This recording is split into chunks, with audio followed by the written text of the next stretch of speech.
കണ്ണൂർ ജില്ലകളിലും yellow alert.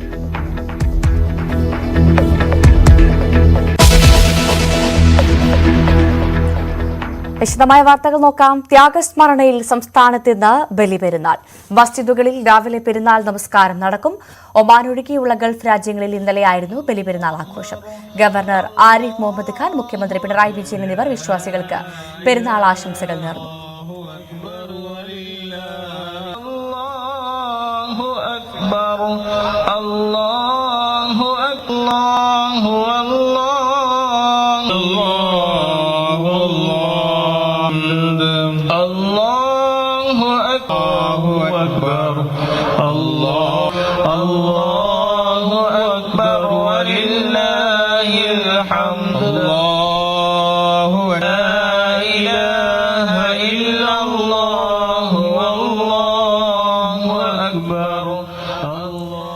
ഭരണകൂടത്തിനെതിരായ വിധിയെഴുത്താണ് മണിപ്പൂരിൽ കണ്ടതെന്ന് പാളയം ഇമാം VP സുഹൈബ് മൗലവി.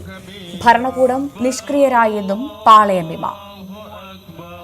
സമാനതകളില്ലാത്ത കലാപം മാസങ്ങൾ നീണ്ടിട്ടും ഒരു തവണ പോലും മണിപ്പൂരിലെത്തി സമാധാന ശ്രമങ്ങൾക്ക് ചുക്കാൻ പിടിക്കാൻ അധികാരികൾക്ക് സാധ്യമായില്ല എന്നുള്ളതാണ്.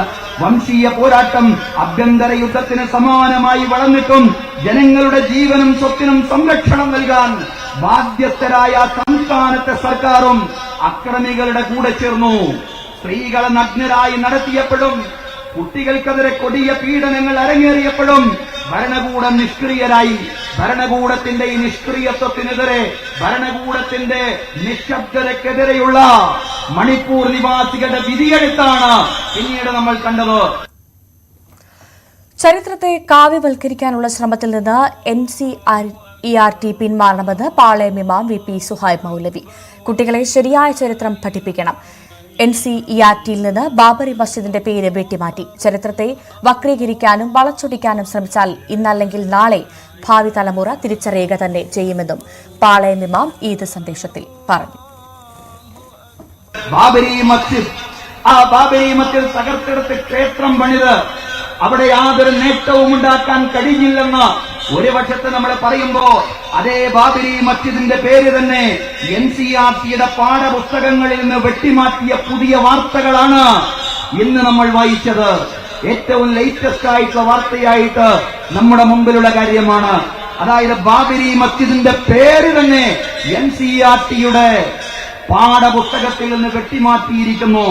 നമുക്കൊന്നേ പറയാനുള്ളൂ, ചരിത്രത്തെ കാവ്യവൽക്കരിക്കാനുള്ള ശ്രമത്തിൽ നിന്ന് NCERT പിന്മാറേണ്ടതുണ്ട്.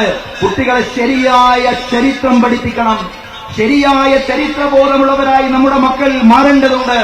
ശരിയായ ചരിത്രം പഠിച്ചാൽ മാത്രമേ നമ്മുടെ മക്കൾ ശരിയായ രാഷ്ട്രീയ നിലപാട് സ്വീകരിക്കുന്നവരായി മാറുകയുള്ളൂ. സഹോദരങ്ങളെ, ചരിത്രത്തെ വക്രീകരിക്കാൻ, വളച്ചൊടിക്കാനുള്ള ശ്രമങ്ങൾ ആര് നടത്തിയാലും ഇന്നല്ലെങ്കിൽ നാളത്തെ ഭാവി തലമുറ അത് തിരിച്ചറിയുക തന്നെ ചെയ്യുമെന്ന് NCERTയെ പോലുള്ള സംവിധാനങ്ങൾക്ക് മനസ്സിലാക്കാൻ സാധിക്കേണ്ടതുണ്ട്. മതേതരത്വം പുഞ്ചിരിക്കുന്ന പെരുന്നാളാണ് ഇന്നത്തേതെന്ന് പാളയം ഇമാം VP സുഹൈബ് മൗലവി. രാജ്യത്തെ പൊതുതെരഞ്ഞെടുപ്പിന്റെ ഫലം ആശ്വാസം നൽകുന്നത്. സുമനസ്സുകൾ ഐക്യത്തോടെ പ്രവർത്തിച്ചാൽ വർഗീയതയെ അതിജീവിക്കാൻ കഴിയുമെന്ന് തെളിയിച്ച തെരഞ്ഞെടുപ്പ്. ഫാസിസ്റ്റ് ഭരണകൂടത്തിന് മുന്നറിയിപ്പ് നൽകാൻ ഇന്ത്യൻ ജനതയ്ക്ക് കഴിഞ്ഞു. വെറുപ്പിന്റെ അങ്ങാടിയിൽ സ്നേഹത്തിന്റെ കട തുറക്കുകയാണ് ജനങ്ങൾ ചെയ്തതെന്നും പാളയം ഇമാം പറഞ്ഞു. നമുക്ക് കൂടുതൽ സന്തോഷമുണ്ട്, നമുക്ക് ഇരട്ടി മധുരമുണ്ട് എന്ന് പറയാം. ഒന്ന് പെരുന്നാളിന്റെ സന്തോഷമാണെങ്കിൽ, രണ്ടാമത്തേത് രാജ്യത്തെ പൊതുതെരഞ്ഞെടുപ്പ് ഫലത്തിലുള്ള ആശ്വാസമാണ്. രാജ്യത്തെ പൊതുതെരഞ്ഞെടുപ്പ് ഫലത്തിൽ മതേതര സഖ്യം നേടിയെടുത്ത മുന്നേറ്റത്തിലുള്ള ആശ്വാസമാണ്. രാജ്യത്തെ സുമനസ്സുകൾ ഐക്യത്തോടുകൂടി ഒരുമിച്ച് നിന്ന് പ്രവർത്തിച്ചാൽ തീർച്ചയായും വർഗീയതയെ അതിജീവിക്കുവാൻ കഴിയുമെന്നൊരു ആത്മവിശ്വാസവും പ്രതീക്ഷയും നൽകാൻ തെരഞ്ഞെടുപ്പ് ഫലം കൊണ്ട് സാധ്യമായിട്ടുണ്ട്. നമുക്കറിയാവുന്നതുപോലെ അധികാരത്തിലെത്തിപ്പെടാൻ മതേതര ശക്തികൾക്ക് സാധ്യമായിട്ടില്ല എങ്കിലും ഈ പോക്ക് ശരിയല്ലെന്ന് ഫാസിസ്റ്റ് വർഗീയതയ്ക്ക് മുന്നറിയിപ്പ് നൽകാൻ ഇന്ത്യൻ ജനതയ്ക്ക് സാധ്യമായി എന്നുള്ളതാണ് ഈ തെരഞ്ഞെടുപ്പ് ഫലത്തിന്റെ ഏറ്റവും വലിയ പ്രത്യേകത എന്ന് പറയുന്നത്. ധ്രുവീകരണം തെറ്റിച്ച് നേട്ടം കൊയ്യാൻ ആര് ശ്രമിച്ചാലും ഡിവൈഡ് ആൻഡ് റൂൾ, ഭിന്നിപ്പിച്ചു ഭരിക്കുക എന്ന ബ്രിട്ടീഷുകാരന്റെ തന്ത്രം ഈ രാജ്യത്ത് വിലപ്പോവില്ലെന്ന് പറയുന്നതായിരുന്നു നമ്മുടെ തെരഞ്ഞെടുപ്പ് ഫലം എന്ന് പറയുന്നത്. ഇന്ത്യൻ മനസ്സ് വർഗീയമല്ല.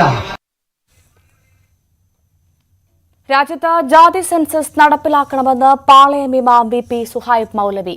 കേന്ദ്രം മുന്നോട്ട് വന്നില്ലെങ്കിൽ സംസ്ഥാന സർക്കാർ അതിന് തയ്യാറാകണമെന്നും പാളയം ഇമാം ആവശ്യപ്പെട്ടു.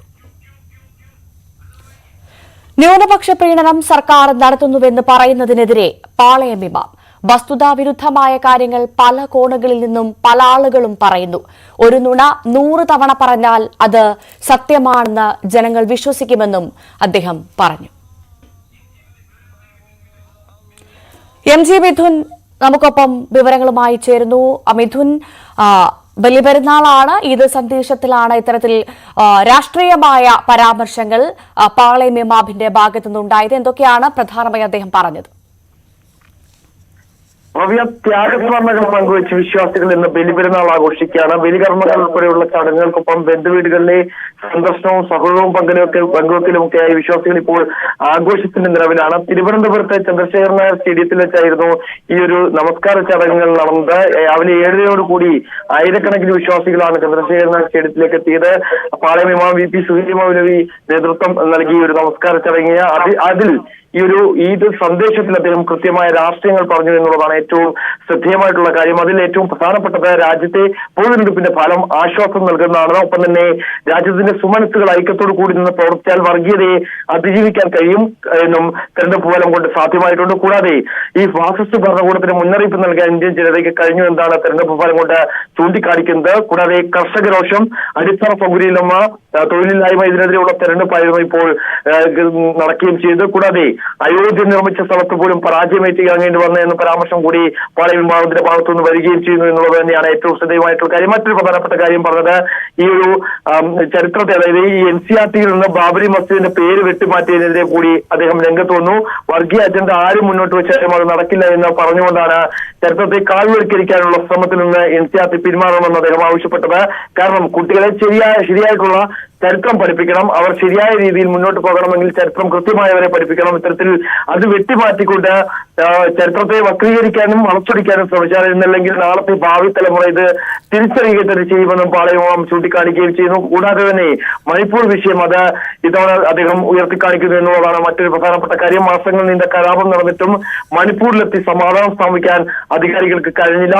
ഇക്കാര്യത്തിൽ ഭരണകൂടം നിഷ്ക്രിയരായി നോക്കി നിൽക്കുകയായിരുന്നു ചെയ്തത്. കൂടാതെ ഭരണകൂടത്തിനെതിരായ വിധേയത്താണ് പിന്നീട് മണിപ്പൂരിൽ കണ്ടത്. കാരണം 2 സീറ്റുകളിലും ഭരണമുന്നണിക്ക് വിജയിക്കാൻ സാധിച്ചില്ല എന്നതടക്കം അദ്ദേഹം ചൂണ്ടിക്കാണിക്കുന്നുണ്ട്. കൂടാതെ വലിയ പെരുന്നാളിന്റെ ചരിത്രത്തിന് ഇതൊക്കെ വലിയ ബന്ധമുണ്ട് എന്നും അദ്ദേഹം കോർത്തിറക്കിക്കൊണ്ട് പറയുകയും ചെയ്തു. കൂടാതെ മറ്റൊരു പ്രധാനപ്പെട്ട കാര്യം, അതായത് ഈ ന്യൂനപക്ഷ പ്രീണനം സർക്കാർ നടത്തുന്നതിനടക്കമുള്ള ചില കാര്യങ്ങൾക്ക് സമീപകാലത്തായി പറഞ്ഞു കേൾക്കുന്നുണ്ട്. അതായത് കഴിഞ്ഞ ദിവസങ്ങളിൽ വെള്ളാപ്പള്ളി നടേശൻ അടക്കമുള്ള ആളുകൾ ഈ രാജ്യസഭാ സീറ്റ് നൽകിയതുമായി ബന്ധപ്പെട്ട് ചില പരാമർശങ്ങൾ നടത്തിയിരുന്നു. അതിനെതിരെ കൂടി പാളയം ഇമാം രംഗത്ത് വരുന്നു എന്നുള്ളത് തന്നെയാണ്. കാരണം വസ്തുതാവിരുദ്ധമായ കാര്യങ്ങൾ പല കോണുകളിൽ നിന്നും പല ആളുകളും പറഞ്ഞു വെക്കുന്നുണ്ട്. ഒരു നുണ 100 തവണ പറഞ്ഞാൽ അത് സത്യമാണെന്ന് ജനങ്ങൾ വിശ്വസിക്കുകയും ചെയ്യും. അത്തരത്തിൽ ഈ തന്ത്രമാണ് നമ്മുടെ സമൂഹത്തിൽ ചില ആളുകൾ ചെയ്യുന്നത്. അതിൽ നിന്ന് പോകാതിരിക്കാൻ വേണ്ടി ജനങ്ങൾ തയ്യാറാകണം എന്നുള്ളൊരു പരാമർശം കൂടി അദ്ദേഹം നടത്തുകയും ചെയ്യുന്നുണ്ട് എന്നുള്ളത് തന്നെയാണ് ഏറ്റവും ശ്രദ്ധേയമായിട്ടുള്ള കാര്യം. മറ്റൊന്ന്, ഈ ജാതി സെൻസസ് നടപ്പിലാക്കാൻ കേന്ദ്രം മുന്നോട്ട് വരണമെന്നുള്ളൊരു ആവശ്യം അദ്ദേഹം മുന്നോട്ട് വെക്കുന്നു. അതിൽ ഏതെങ്കിലും തരത്തിൽ കേന്ദ്ര സർക്കാർ അതിന് തയ്യാറായില്ല എങ്കിൽ സംസ്ഥാന സർക്കാർ അതിന് ഇടപെട്ട് സംസ്ഥാന സർക്കാർ തന്നെ ജാതി സെൻസസ് നടത്താനുള്ള ഒരു തീരുമാനം നടപ്പാക്കണമെന്നുള്ള ആവശ്യം, അങ്ങനെ വിവിധ രാഷ്ട്രീയ മാനങ്ങൾ ഉയർത്തിക്കൊണ്ടായിരുന്നു ഈ ഒരു ഈദ് സന്ദേശം അദ്ദേഹം നൽകുകയും ചെയ്തത്. ചില പ്രധാനപ്പെട്ട വിഷയങ്ങളിൽ സർക്കാരിന്റെ നിലപാടിനോടുള്ള കൃത്യമായ വിമർശനം ഈ ഈദ് സന്ദേശത്തിൽ ഉയർത്തുന്നു ഇമാം എന്നതിലപ്പുറത്തേക്ക് പ്രധാനമായും ചൂണ്ടിക്കാണിക്കേണ്ടത് ചില മുന്നറിയിപ്പുകൾ കൂടി സർക്കാരിന് നൽകുന്നു. ഒപ്പം ചില പ്രധാനപ്പെട്ട വിഷയങ്ങൾ NCERT അടക്കമുള്ള വിഷയങ്ങളിലെ നിലപാട് കൂടി പറയുന്നു, അല്ലേ? അങ്ങനെ തന്നെയാണ്. അതായത് ഞാൻ നേരത്തെ സൂചിപ്പിച്ചത് പോലെ തന്നെ നമുക്കറിയാം, ജാതി സെൻസസ് നടപ്പിലാക്കണം എന്നുള്ള ആവശ്യം നേരത്തെ തന്നെ ഇന്ത്യ മുന്നണി മുന്നോട്ട് വെച്ചൊരു പ്രധാനപ്പെട്ട കാര്യമായിരുന്നു. പല സംസ്ഥാനങ്ങളിലും അത് നടപ്പിലാക്കി കഴിയുകയും ചെയ്തിട്ടുണ്ട് എന്നുള്ളതാണ് ഏറ്റവും ശ്രദ്ധേയമായിട്ടുള്ള കാര്യം. പക്ഷേ സംസ്ഥാനത്ത് അത്തരത്തിലൊരു ഇടപെടൽ സംസ്ഥാന സർക്കാരിന്റെ ഭാഗത്തുനിന്നും ഉണ്ടായിട്ടില്ല. അതിൽ കേന്ദ്ര സർക്കാർ അത്തരത്തിലൊരു തീരുമാനം എത്തിയില്ല എങ്കിൽ, കാരണം നമുക്കറിയാം CA അടക്കമുള്ള വിഷയങ്ങൾ നിലനിൽക്കുന്നുണ്ട്. ആ ഒരു സാഹചര്യത്തിൽ കൂടിയാണ് ഈ ജാതി സെൻസസ് നടപ്പിലാക്കണമെന്നുള്ള ആവശ്യമായി പ്രതിപക്ഷം മുന്നോട്ട് പോവുകയും ചെയ്തത്. അത്തരത്തിൽ സംസ്ഥാനത്ത് ജാതി സെൻസസ് നടപ്പിലാക്കണം, അതിനുവേണ്ടിയുള്ള ആവശ്യത്തിൽ സംസ്ഥാന സർക്കാർ തന്നെ ഇടപെടണം. കാരണം കേന്ദ്ര സർക്കാർ ഇക്കാര്യത്തിൽ ഒരു വിമുഖത കാട്ടുന്നുണ്ട്. അതിൽ കൃത്യമായ ഇടപെടൽ സംസ്ഥാന സർക്കാരിന്റെ ഭാഗത്തുനിന്ന് ഉയരണമെന്നുള്ളൊരു നിർദ്ദേശം കൂടി, അല്ലെങ്കിൽ അത്തരത്തിലൊരു മുന്നറിയിപ്പ് കൂടി, അല്ലെങ്കിൽ അത് ആവശ്യമായി അവർ മുന്നോട്ട് വെക്കുന്നു എന്നുള്ളത് തന്നെയാണ് ഒരു പ്രധാനപ്പെട്ട കാര്യം. മറ്റൊന്ന്, ഈ ഒരു വിഷയത്തിൽ, അതായത് ഈ ന്യൂനപക്ഷ പ്രീണനങ്ങൾ സർക്കാർ നടത്തുന്നു എന്നതടക്കമുള്ള പല പ്രധാനപ്പെട്ട വിഷയങ്ങളുണ്ട്. അത് സമീപകാലത്ത് വലിയ രീതിയിൽ വർദ്ധിച്ചു വരുന്നുണ്ട്. പല ആളുകളും പല കോണുകളിൽ നിന്നും ഇത് സംബന്ധിച്ചുള്ള വിഷയങ്ങൾ ഉയർത്തിക്കാണിക്കുന്നു. അത് വെള്ളാപ്പള്ളി നടക്കമുള്ള അവർ കഴിഞ്ഞ ദിവസങ്ങളിൽ പറഞ്ഞ പരാമർശം ഉയർത്തി കാണിച്ചുകൊണ്ടാണ്, ആ ഒരു പരാമർശം ചൂണ്ടിക്കാണിച്ചുകൊണ്ടാണ് ഇത്തരത്തിൽ അതിനെതിരെയും രംഗത്ത് വന്നിരിക്കുന്നത്. അതിൽ ഓരോ തവണ നുണ പറയുമ്പോഴും അത്തരത്തിൽ 100 തവണ നുണ പറഞ്ഞു കഴിഞ്ഞാൽ അത് ജനങ്ങൾ വിശ്വസിക്കുന്ന തരത്തിലേക്ക് പോകും. അതുകൊണ്ട് അതിൽ വീണു പോകരുത് എന്നുള്ളൊരു കാര്യം കൂടി പറഞ്ഞു വെക്കുന്നു എന്നുള്ളത് തന്നെയാണ്. എന്തായാലും വെറുപ്പിന്റെ അങ്ങാടിയിൽ സ്നേഹത്തിന്റെ കട തുറക്കുകയാണ് ജനങ്ങൾ ചെയ്തത് ഈ തെരഞ്ഞെടുപ്പുമായി ബന്ധപ്പെട്ട് എന്നുള്ളതാണ്. അതിൽ വിജയിക്കാനായില്ല എങ്കിൽ പോലും തന്നെ ഒരു മുന്നറിയിപ്പ് കേന്ദ്ര സർക്കാരിന് നൽകാൻ ജനങ്ങളെ കൊണ്ട് സാധിച്ചു. അതായത് ഇത്തരത്തിൽ രീതിയിൽ മുന്നോട്ട് പോവുകയാണ് എങ്കിൽ ജനങ്ങൾ തള്ളിപ്പറയുമെന്നുള്ള ഒരു മുന്നറിയിപ്പ് കൂടി ഈ ഒരു തെരഞ്ഞെടുപ്പിലൂടെ നൽകാൻ സാധിച്ചതടക്കമുള്ള പ്രധാനപ്പെട്ട വിഷയങ്ങൾ VP സുഹൈമൗലി ചൂണ്ടിക്കാണിക്കുന്നു എന്നുള്ളത് തന്നെയാണ് ഏറ്റവും ശ്രദ്ധേയം.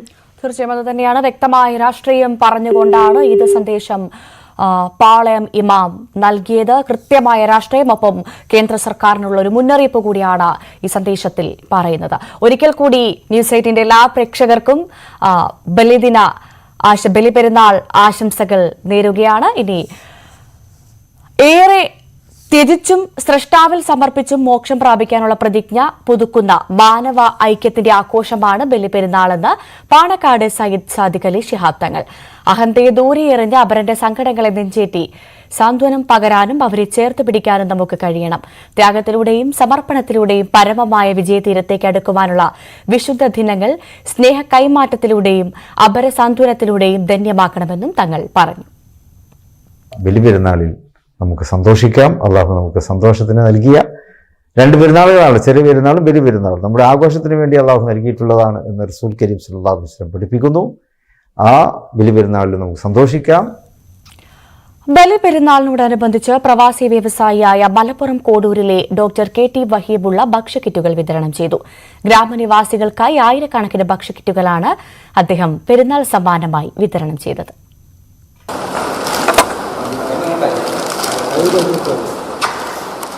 വിഭവസമൃദ്ധമായ പെരുന്നാൾ വിരുന്നിനുള്ള എല്ലാ ഇനങ്ങളും ഉൾപ്പെട്ട കിറ്റ് ഓരോ വീടുകളിലും എത്തിച്ചാണ് റബിയുള്ള ചേർത്തുപിടിക്കലിന്റെയും പെരുന്നാൾ മധുരം പങ്കുവച്ചത്.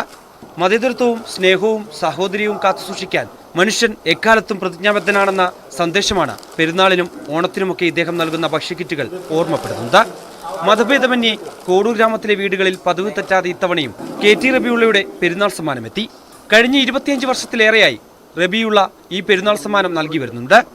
ഓണായാലും പെരുന്നാളായാലും ഈ സാറ് നമുക്ക് എല്ലാതും ഒരു വീട്ടിലേക്ക് വേണ്ട എല്ലാ സഹായങ്ങളും ഞങ്ങൾക്ക് തരുന്നുണ്ട്. പിന്നെ പാവപ്പെട്ടവർക്ക് നല്ല കുടുംബത്തിൽ പാവപ്പെട്ട പൈസേൻ്റെ അത്യാവശ്യത്തിനനുസരിച്ച് ചോദിച്ചാൽ അതും കൊടുക്കുന്നുണ്ട്. എല്ലാ കാര്യങ്ങളും നല്ല രീതിയിൽ ചെയ്യുന്നുണ്ട്. സഹായങ്ങളൊക്കെ നല്ലോണം കിട്ടുന്നുണ്ട് ഞങ്ങളെ ഈ കോഡൂർ പഞ്ചായത്തിലെ മുഴുവൻ വീട്ടുകൾക്കും. ഞങ്ങൾക്കൊക്കെ ഇത് പിന്നെ റബിയുള്ളൊക്കെ ഒരു ദൈവതുല്യമായിട്ടാണ് ഞങ്ങൾക്ക് തോന്നുന്നത്. അത്ര സഹായമാണ് ഞങ്ങൾക്ക് എല്ലാവർക്കും. ഓണം, പെരുന്നാൾ, ക്രിസ്മസ് തുടങ്ങിയ ആഘോഷനാളുകളിലെ കിറ്റുകളിലൂടെ മാത്രമല്ല റബിയുള്ളയുടെ കൈത്താങ്ങ്. കിടപ്പുരോഗികൾക്കും മറ്റു രോഗദുരിതങ്ങൾ പേറുന്നവർക്കും വീടില്ലാത്തവർക്കും എന്നുവേണ്ട ജീവിതവേദനയിൽ ഉരുകുന്ന ആർക്കും അത്താണി കൂടിയാണ് 700-ലധികം ഡോക്ടർമാർ ഉൾപ്പെടെ 10,000-ൽ പരം പേർ തൊഴിലെടുക്കുന്ന പ്രവാസി സംരംഭത്തിന്റെ ഉടമ കൂടിയായ KT റബിയുള്ള.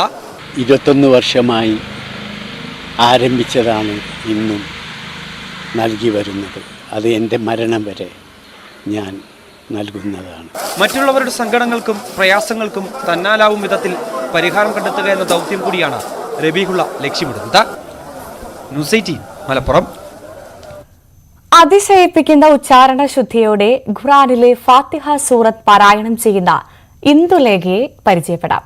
കൊണ്ടോട്ടി മുണ്ടക്കുളം സ്വദേശിനിയും 3ാം ക്ലാസ് വിദ്യാർത്ഥിനിയുമായ ഇന്ദുലേഖ കേട്ടുപഠിച്ചതാണ് ഫാത്തിഹ സൂറത്ത്.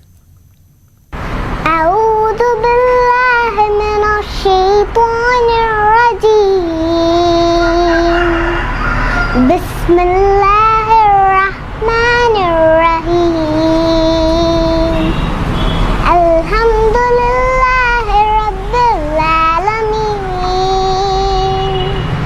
Ar-Rahmanir-Rahim. അതീവ സ്ഫുടതയോടെ ഖുറാനിലെ അധ്യായമായ ഫാത്തിഹ സൂറത്ത് ഓതുകയാണ് ഇന്ദുലേഖ. അറബിക് ഭാഷയും ഖുറാനും പഠിച്ചിട്ടില്ലാത്ത ഈ കൊച്ചുമിടുക്കി കേട്ടു പഠിച്ചതാണ് ഫാത്തിഹ സൂറത്ത്. UKG മുതൽ കൊണ്ടോട്ടി എക്കാപ്പറമ്പ് മർക്കസുൽ ഉലൂം ഇംഗ്ലീഷ് മീഡിയം സ്കൂളിൽ പഠിച്ച ഇന്ദുലേഖ സ്കൂളിലെ ദിവസവുമുള്ള പ്രാർത്ഥനയായ ഫാത്തിഹ സൂറത്ത് കേട്ടാണ് പാരായണം ചെയ്തു തുടങ്ങിയത്.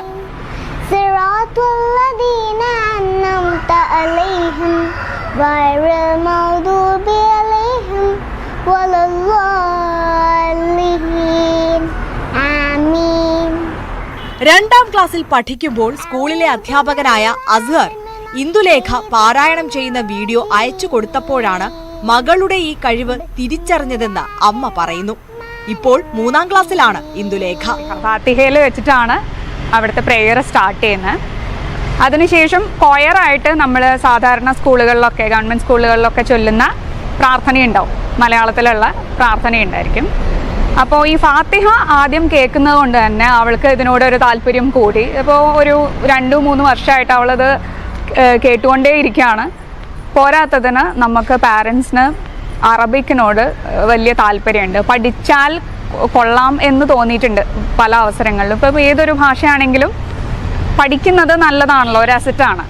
അപ്പോൾ അതുകൊണ്ട് തന്നെ അറബിക്കിനും ഒന്ന് ഇരുത്തി നോക്കി, അറബിക്കിന് മാത്രമായിട്ട് ഒന്ന് ക്ലാസ്സിൽ ഇരുത്തി നോക്കി. അപ്പോൾ അവൾ പെട്ടെന്ന് ഇപ്പോൾ മലയാളമാണെങ്കിലും ഇംഗ്ലീഷ് ആണെങ്കിലും അറബിക് ആണെങ്കിലും അതിൻ്റെ പ്രൊനൗൺസിയേഷൻ പെട്ടെന്ന് ക്യാച്ച് ചെയ്യുന്ന കുട്ടിയാണ്.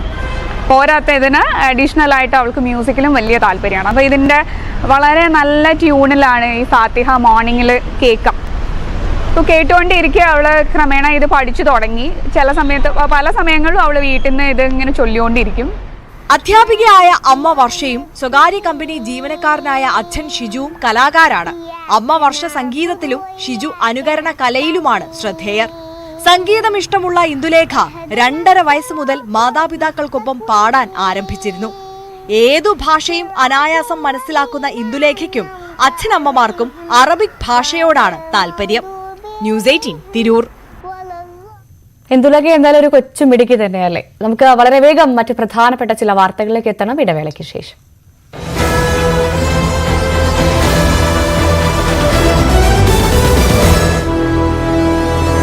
റായ്ബറേലി കോൺഗ്രസിനൊപ്പം നിന്ന ഒരു സാഹചര്യമുണ്ട്.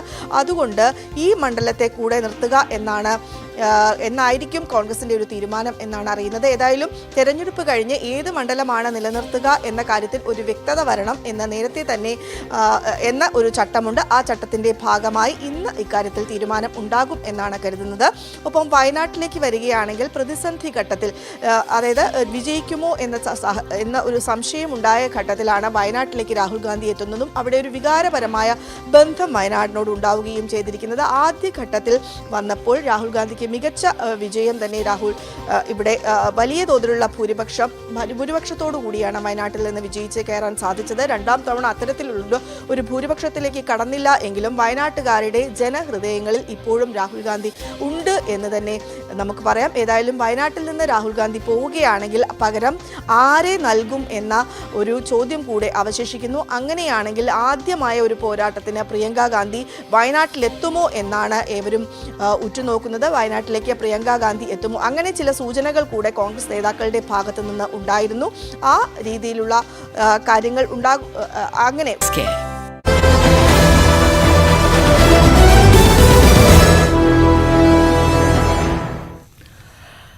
ഒരിക്കൽ കൂടി വാർത്തയിലേക്ക്. രാഹുൽ ഗാന്ധി റായ്ബറേലിയോ വയനാടോ നിലനിർത്തുകയെന്ന കാര്യത്തിൽ തീരുമാനം ഇന്നുണ്ടായേക്കും. തെരഞ്ഞെടുപ്പ് ഫലപ്രഖ്യാപനം വന്നാൽ 14 ദിവസത്തിനുള്ളിൽ തീരുമാനം അറിയിക്കണമെന്നാണ് ചട്ടം. നാളെ കാലാവധി അവസാനിക്കാനിരിക്കുകയാണ്. രാഹുൽ ഒഴിയുന്നത് ഏത് മണ്ഡലമോ അവിടെ പ്രിയങ്ക ഗാന്ധി മത്സരിക്കണമെന്ന ആവശ്യവും ശക്തമാണ്. CV അനുമോദ് വിവരങ്ങളുമായി ചേരുന്നു നമുക്കൊപ്പം. അനുമോദ്, ഏറ്റവും പ്രധാനപ്പെട്ട ചോദ്യം ഇതാണ്, രാഹുൽ വയനാട് വിടുമോ? അതിൽ ഒരു സൂചന നേരത്തെ തന്നെ KPCC അധ്യക്ഷനടക്കം നൽകി കഴിഞ്ഞിരുന്നു. അദ്ദേഹം റായ്ബറേലി നിലനിർത്താനാണ് സാധ്യത എന്ന്. എന്താണ് വിശദാംശം?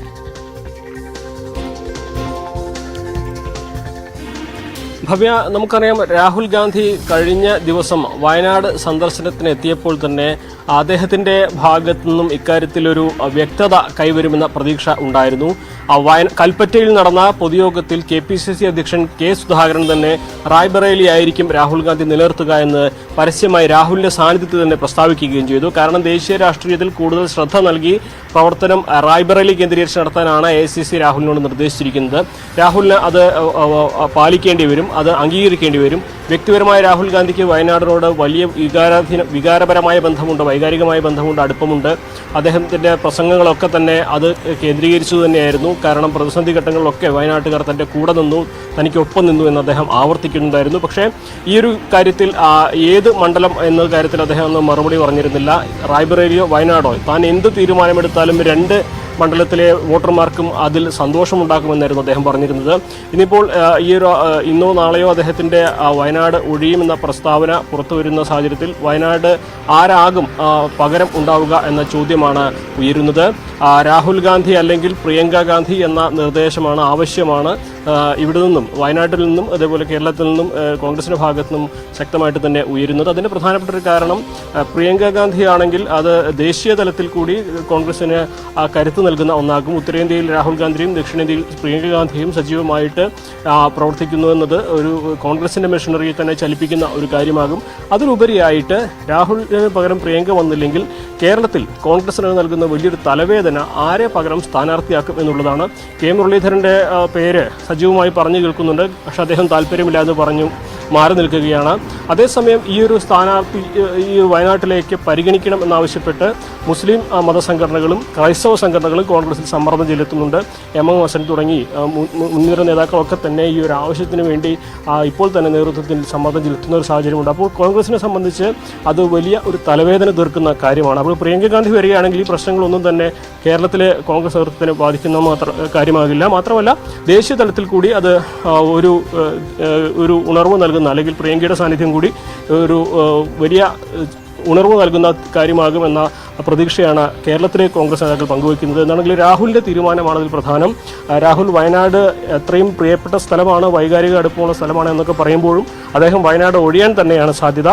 പകരം പ്രിയങ്ക ഗാന്ധി എന്ന പേരാണ് കേരളത്തിൽ നിന്നും കോൺഗ്രസ് നേതാക്കളിൽ നിന്നൊക്കെ ഉയർന്നു കേൾക്കുന്നത്. പക്ഷേ പ്രിയങ്ക ഇതിനോട് എത്രമാത്രം അനുകൂലമായി പ്രതികരിച്ചിരിക്കുന്നുവെന്ന് വ്യക്തമായിട്ടില്ല. അനുമോദ്, ഇപ്പോൾ രാഹുലിന് പകരം പ്രിയങ്ക എന്ന് പറയുമ്പോൾ പ്രിയങ്ക മത്സരിക്കാൻ തയ്യാറായില്ല എങ്കിൽ അത് വലിയ പ്രതിഷേധങ്ങൾക്ക്, വിമർശനങ്ങൾക്ക് പ്രതിപക്ഷം തന്നെ വഴിവെക്കത്തില്ലേ? അല്ലെങ്കിൽ വലിയൊരു പ്രതിഷേധത്തിലേക്ക് കാര്യങ്ങൾ പോകാനുള്ള സാധ്യതയില്ലേ രാഹുലിന് പകരം പ്രിയങ്ക അല്ല എങ്കിൽ? തീർച്ചയായും നമുക്കറിയാം, ഈ ഒരു പ്രചരണത്തിന്റെ സമയത്ത് തന്നെ രാഹുൽ ഗാന്ധി ഉത്തരേന്ത്യയിൽ പോകുന്നതിൻ്റെ ഒരു സാഹചര്യവും സാധ്യതയൊക്കെ ഇടതുപക്ഷവും BJPയും ഒക്കെ വ്യാപകമായി പ്രചരണത്തിന് ഉപയോഗിച്ചിരുന്നു. അതുകൊണ്ട് തന്നെ ഈ കേരളത്തിലെ തെരഞ്ഞെടുപ്പിന് ശേഷമാണ് അദ്ദേഹത്തിന് റായ്ബറേലിയിലെ സ്ഥാനാർത്ഥിത്വം പ്രഖ്യാപിച്ചത് തന്നെ. കാരണം അതൊരു അദ്ദേഹത്തിന്റെ സ്ഥാനാർത്ഥിത്വം നേരത്തെ പ്രഖ്യാപിച്ചു കഴിഞ്ഞാൽ കേരളത്തിലെ തിരിച്ചടിയാകുമെന്ന് ഉറപ്പായിരുന്നു. അപ്പോൾ ഇനി അദ്ദേഹം ഒഴിഞ്ഞ് പകരം മറ്റൊരാളാണെങ്കിൽ അത് വലിയ പ്രതിഷേധങ്ങൾക്ക് അല്ലെങ്കിൽ പ്രചരണത്തിന് വലിയൊരു ആയുധമായിട്ട് ഇടതുപക്ഷവും BJPയും ഉപയോഗിക്കുമെന്ന കാര്യത്തിൽ യാതൊരു തർക്കവുമില്ല. അതുണ്ടാക്കുന്ന പ്രതിസന്ധിയും വലുതായിരിക്കും. വയനാട് UDFന്റെ ഒരു ഉറച്ച മണ്ഡലമാണ് എന്നുള്ളതൊക്കെ ശരി തന്നെയാണ്. പക്ഷേ അവിടെ ഉണ്ടാകുന്ന ഭൂരിപക്ഷത്തിലെ കുറവ് അല്ലെങ്കിൽ മാറ്റങ്ങൾ അത് UDFനെ സംബന്ധിച്ച് തലവേദന ഉണ്ടാക്കുന്നതായിരിക്കും. മാത്രമല്ല രാഹുൽ ഗാന്ധി പോകുന്നതോടെ ഇവിടെ പ്രിയങ്ക ഗാന്ധി വന്നില്ലെങ്കിൽ സാഹചര്യങ്ങൾ നേരത്തെ തന്നെ ഇടതുപക്ഷവും BJPയും ഒക്കെ പ്രചരിപ്പിച്ചതുപോലെയാണ് എന്ന് അവർക്ക് സമർത്ഥിക്കുവാനും അത് പ്രചരണത്തിന് വലിയ ആയുധമാക്കി ഉപയോഗിക്കുവാനും സാധിക്കും. ആ ഒരു സാഹചര്യത്തിൽ അതിനെ ചെറുക്കുക എന്ന ലക്ഷ്യം കൂടിയുണ്ട് പ്രിയങ്ക ഗാന്ധിയുടെ സാന്നിധ്യത്തിന്. കാരണം നെഹ്റു കുടുംബത്തിലെ ഒരു അംഗം തന്നെ മത്സരിക്കുമ്പോൾ രാഹുലും പകരം പ്രിയങ്ക എന്ന് പറയുമ്പോൾ അത് വയനാടിന് കിട്ടുന്ന കോൺഗ്രസിന്, കേരളത്തിലെ കോൺഗ്രസിന് കിട്ടുന്ന അംഗീകാരമാണെന്ന് അവർക്ക് പ്രചരിപ്പിക്കാൻ സാധിക്കും.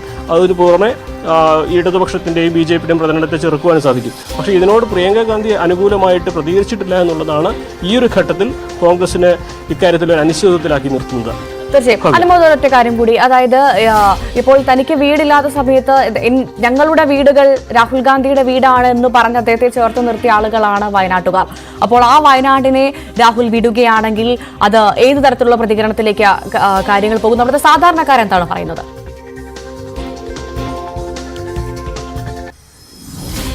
തീർച്ചയായും സാധാരണക്കാരെ സംബന്ധിച്ച് രാഹുൽ ഗാന്ധി വളരെ അടുപ്പമുള്ള ഒരു നേതാവാണ്. അദ്ദേഹം 2019 ആദ്യം പ്രചരണത്തിന് എത്തിയപ്പോൾ ഉണ്ടായിരുന്ന അതേ ആവേശത്തോടെയാണ് രാഹുൽ ഓരോ തവണ കേരളത്തിൽ വയനാട്ടിൽ വരുമ്പോഴും അദ്ദേഹത്തിന് ലഭിക്കുന്ന സ്വീകരണം അത്രമാത്രം ഊഷ്മളമാണ്. അത് ഇത്തവണത്തെ തെരഞ്ഞെടുപ്പ് പ്രചരണത്തിൽ നമ്മൾ കണ്ടതാണ്. അദ്ദേഹത്തിൻ്റെ ഓരോ റോഡ് ഷോയിലും നമ്മൾ പോയിരുന്നു. നമ്മൾ അദ്ദേഹത്തിനോട് നൽകുന്ന ആളുകൾ നൽകുന്ന ഒരു സ്നേഹവും അദ്ദേഹത്തോടുള്ള അടുപ്പവും അദ്ദേഹത്തിന് തിരിച്ച് ജനങ്ങളോടുള്ള അടുപ്പവും ഒക്കെ കൃത്യമായി നമ്മൾ മനസ്സിലാക്കിയത്. അപ്പോൾ രാഹുലിനോടുള്ളൊരു ഹൃദയബന്ധം അത് വയനാട്ടുകാർക്ക് പറഞ്ഞറിയിക്കാൻ കഴിയുന്നതല്ല, തിരിച്ച് രാഹുലിനും.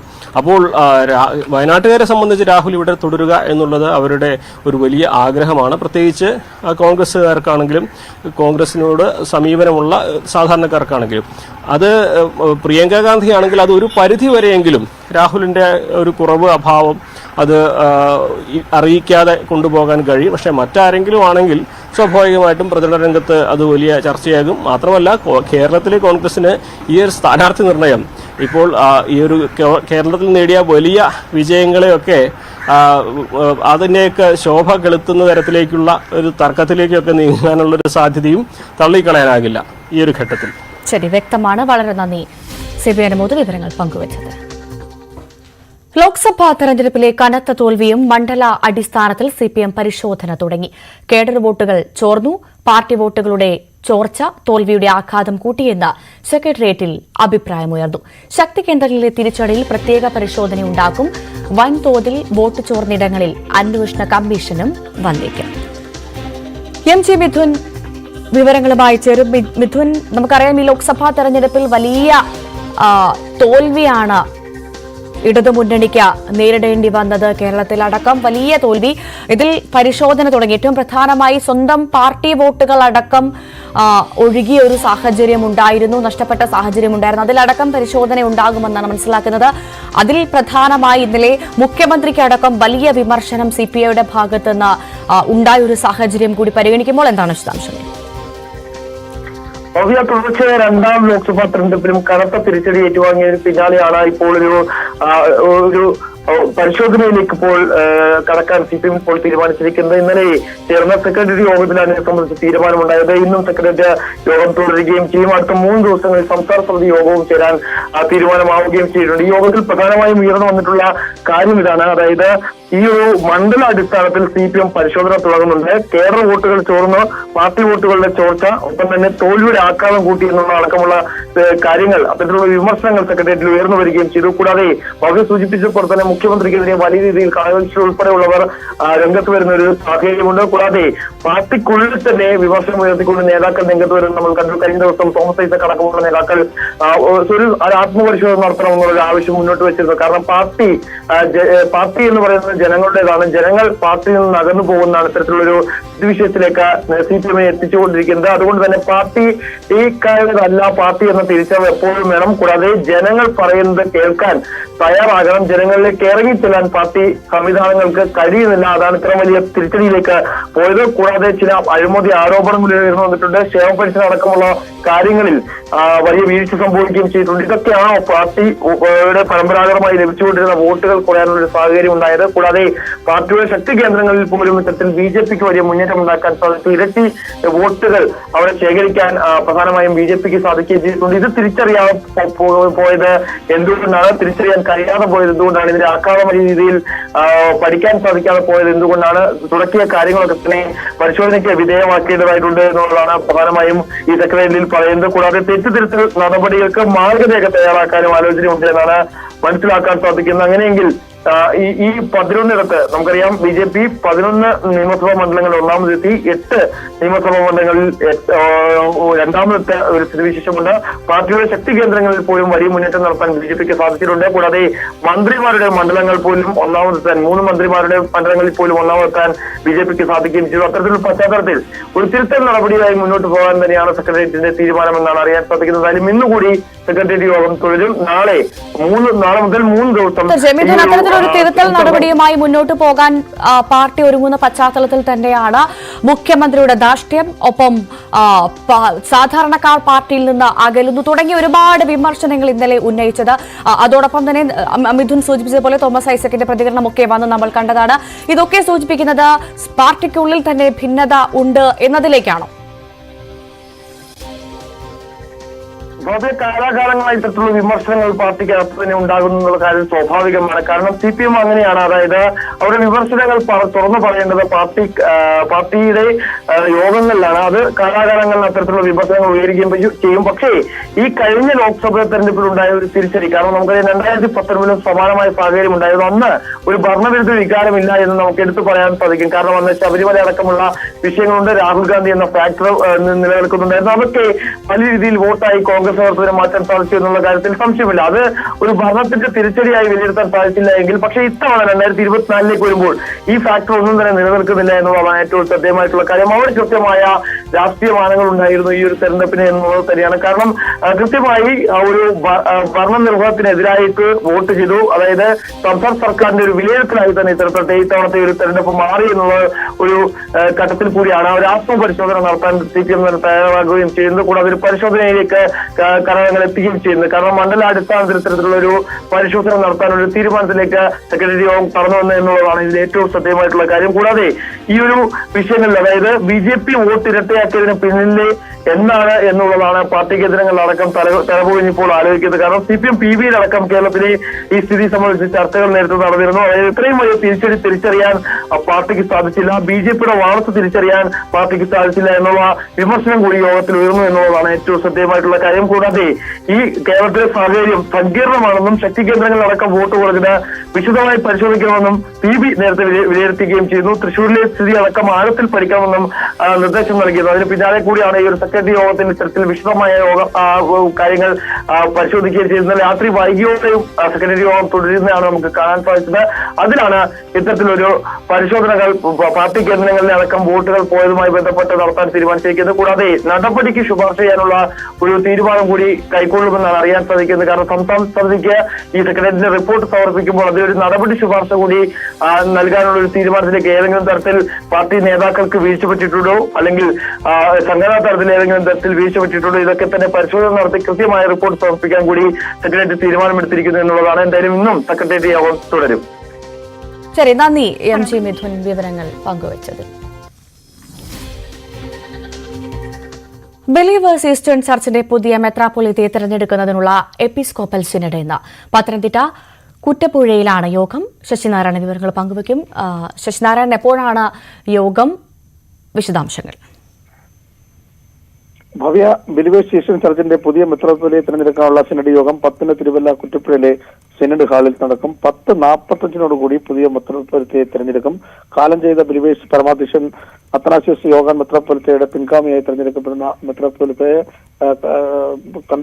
തിരഞ്ഞെടുക്കുന്നതിനുള്ള യോഗമാണ് നടക്കുന്നത്. പ്രധാനമായും നേരത്തെ ബിലീവേഴ്സിന്റെ മെത്രാപ്പൊലീത്തയായിരുന്ന അത്തനാസ്യോസ് യോഹാൻ മെത്രാപ്പൊലീത്ത നടത്തിയ പ്രവർത്തനങ്ങളൊക്കെ വിലയിരുത്തിക്കൊണ്ടാണ് അതിന്റെ ഒരു പിൻഗാമിയായി തിരഞ്ഞെടുക്കുന്ന ആളെ അതിന്റെ സഭയുടെ മുന്നോട്ടുള്ള പ്രയാണത്തെ സംബന്ധിച്ചും സഭയുടെ വരും കാല പ്രവർത്തനങ്ങളൊക്കെ കുറിച്ച് കൃത്യമായി നടപ്പിലാക്കാൻ കഴിയുന്ന ഒരാളെ തന്നെ ആയിരിക്കണം തിരഞ്ഞെടുക്കണമെന്നൊരു ആലോചനയാണുള്ളത്. എന്തായാലും സിനഡ് യോഗത്തിൽ ഇതൊക്കെ പുതിയ മെത്രാപ്പൊലീത്തയെ തിരഞ്ഞെടുക്കുന്നതോടുകൂടി തന്നെ പുതിയ മെത്രാപ്പൊലീത്തയ്ക്കുള്ള ചുമതലകൾ അത് മുൻകാലങ്ങളിൽ നടത്തിയ സഭയെ നയിച്ചുകൊണ്ടുപോയിട്ടുള്ള അതേപോലുള്ള സമാനമായ രീതിയിൽ കഴിവും പ്രാപ്തിയുമുള്ള ഒരു മെത്രാപ്പൊലീത്ത തന്നെ ആയിരിക്കണമെന്നുള്ള സൂചനയുണ്ട്. നിലവിലത്തെ സാഹചര്യത്തിൽ യോഹൻ മെത്രാപ്പൊലീത്ത അന്തരിച്ചതിന് ശേഷം താൽക്കാലിക ചുമതലയുള്ള ബിഷപ്പിനെ തിരഞ്ഞെടുത്തു. 9 അംഗ സിനഡ് കൂടിയാണ് അന്ന് താൽക്കാലിക ചുമതലയുള്ള ബിഷപ്പിനെ തിരഞ്ഞെടുത്തത്. അദ്ദേഹമോ അല്ലെങ്കിൽ യോഹന്നാൻ മെത്രാപ്പൊലീത്തയുടെ മകനോ വരാൻ സാധ്യതയുണ്ടെന്നുള്ള കാര്യം കൂടി നമുക്ക് അറിയുന്നുണ്ട്. അതായത് സിനഡ് യോഗത്തിൽ ഐക്യകണ്ഠേന തീരുമാനം ഉണ്ടായെങ്കിൽ മാത്രമാണ് അത് ആരായിരിക്കും എന്നുള്ള കാര്യത്തിൽ വ്യക്തത ഉണ്ടാകത്തുള്ളൂ. എന്തായാലും 10 മണിയോടുകൂടിയാണ് ഈ ബിലീവേഴ്സ് ഈസ്റ്റേൺ ചർച്ചിന്റെ പുതിയ മെത്രാപ്പൊലീത്ത തിരഞ്ഞെടുപ്പുള്ള സിനഡ് യോഗം നടക്കുന്നത്. ഭവ്യം, ഈ യോഗത്തിൽ പ്രധാനമായും ആരോഗ്യമാണ് അതിഥികളായി എത്തുന്നത്. ശശിനാരായണൻ, ഭവ്യ, ഇന്ത്യയിലും അതുപോലെ വിദേശത്തുമുള്ള വിവിധ മേഖലകളിലുള്ള സഭയുടെ ആസ്ഥാനത്തുള്ള ബിഷപ്പുമാരാണ് എത്തിച്ചേർന്നത്. ഇന്നലെയും ഇന്നുമായിട്ടൊക്കെ സഭാസ്ഥാനത്ത് ഇത്തരത്തിലുള്ള ബിഷപ്പുമാർ എത്തിയിട്ടുണ്ട്. അവരുടെ സ്ഥാനത്തിലായിരിക്കും ഈ പുതിയ മെത്രാപ്പൊലീത്തയെ തിരഞ്ഞെടുക്കുക. അത്തരത്തിൽ സഭയെ മുന്നോട്ട് യോഹൻ മെത്രാപ്പൊലീത്ത നയിച്ച പോലെ തന്നെ വളരെ നല്ല രീതിയിൽ ഈ സഭയെ മുന്നോട്ട് നയിക്കാൻ പ്രാപ്തിയുള്ള ആളെ തന്നെ ആയിരിക്കണമെന്നുള്ളൊരു മുൻഗണന കൂടിയുണ്ട്. അത്തരത്തിലുള്ള ബിഷപ്പുമാരെ ആയിരിക്കും തിരഞ്ഞെടുക്കുക. അതിനുള്ള ഒരാലോചനയാണുള്ളത്. ഇന്നലെയും കഴിഞ്ഞ ദിവസവും അതിന് 2 ദിവസം മുമ്പ് തന്നെ ഇന്ത്യയുടെ വിവിധ സംസ്ഥാനങ്ങളിലുള്ള സഭയുടെ വിദേശ രാജ്യത്തുള്ള സഭയുടെ ബിഷപ്പുമാരൊക്കെ സഭാ ആസ്ഥാനമായ ബിലീവേഴ്സ് ചർച്ചിൽ എത്തിച്ചേർത്തിട്ടുണ്ട്. അല്പസമയത്തിനകം തന്നെ സിനഡ് യോഗം കൂടും. അതിനുശേഷമായിരിക്കും ഐക്യകണ്ഠേന ഇത്തരത്തിൽ മെത്രോപ്പൊലിത്തയെ തെരഞ്ഞെടുക്കുക. പുതിയ കാര്യങ്ങൾ സഭയിലെ മുന്നോട്ടുള്ള പ്രയാണത്തിൽ കാര്യക്ഷമമായി പ്രവർത്തിക്കാൻ പ്രാപ്തിയുള്ള ആളെ കണ്ടെത്തുക എന്നുള്ളതാണ് പ്രധാനമായും ഇതിനകത്തുള്ളത്. ശരി, നന്ദി വിവരങ്ങൾ പങ്കുവച്ചതിന്. സിറോ മലബാർ സഭ കുർബാന ഏകീകരണ വിഷയത്തിൽ സിനഡിന്റെ ചർച്ച ബുധനാഴ്ചയും തുടരും. സർക്കുലർ സംബന്ധിച്ച് കടുത്ത പ്രതിഷേധമുയർന്ന സാഹചര്യവും സിനഡിൽ ചർച്ചയാകും. കുർബാന ഏകീകരണ വിഷയം മാത്രം ചർച്ച ചെയ്യുന്നതിന് വേണ്ടിയാണ് പ്രത്യേക സിനഡ് ഓൺലൈനായി സമ്മേളിച്ചത്. എന്നാൽ ചർച്ച മുഴുവനാക്കാൻ കഴിയാത്ത സാഹചര്യത്തിൽ ബുധനാഴ്ചത്തേക്ക് നീട്ടിവെക്കുകയായിരുന്നു. കുർബാന ഏകീകരണം നടപ്പാക്കുന്നതിനെ ചൊല്ലി എറണാകുളം അങ്കമാലി അതിരൂപതയിൽ നിലവിലുള്ള പ്രതിഷേധം ക്രമസമാധാന പ്രശ്നങ്ങളിലേക്ക് നീങ്ങുകയാണ്. ഇത് സിനഡിൽ ഉയർത്തിക്കൊണ്ടുവരണമെന്ന് വിമതപക്ഷം അവർക്ക് സ്വാധീനം ബിഷപ്പുമാരോട് ആവശ്യപ്പെട്ടിട്ടുണ്ട്. പാലക്കാട് തൃത്താലയിൽ വാഹന പരിശോധനയ്ക്കിടെ എസ്ഐയെ കാറിടിച്ച സംഭവത്തിൽ ഒരാൾ കൂടി പിടിയിൽ. കാർ ഓടിച്ചിരുന്ന അലന്റെ സുഹൃത്ത് ഒറ്റപ്പാലം സ്വദേശി അജീഷിനെയാണ് തൃശൂരിൽ നിന്ന് കസ്റ്റഡിയിലെടുത്തത്. വാഹനം ഇടിച്ചത് കൊല്ലണമെന്ന ഉദ്ദേശത്തോടെയാണെന്ന് എഫ്ഐആറിൽ പറയുന്നു.